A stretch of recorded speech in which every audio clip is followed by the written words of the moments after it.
Hi hello అండి. ఈరోజు మనకి బనానా కప్ కేక్స్ ఆర్డర్ వచ్చాయండి. రాగి అండ్ జోవర్ ఫ్లోర్తో కప్ కేక్స్ తయారు చేశానండి.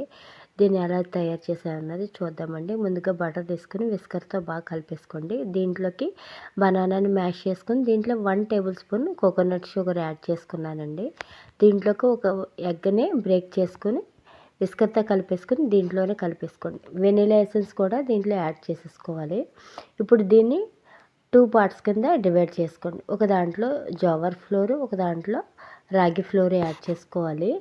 రాగి ఫ్లోర్లో cocoa powder, baking soda, baking powder, అలాగే జోవర్ ఫ్లోర్లో కూడా కోకో పౌడర్ యాడ్ చేయకూడదండి. సేమ్ అంతే బేకింగ్ సోడా, బేకింగ్ పౌడర్. దీంట్లో కొంచెం టైట్గా ఉంటే పాలు అనేవి యాడ్ చేసుకోవచ్చు. ఇప్పుడు మౌల్స్లోనే మనకి కప్ కేక్స్ మౌల్స్ ఉంటాయి కదా, వాటిలో వేసేసుకోవాలండి. మీకు ఎవరికైనా హెల్తీ స్నాక్స్ కావాలనుకుంటే మన నెంబర్కి కాంటాక్ట్ అవ్వండి. వీడియో నచ్చినట్టయితే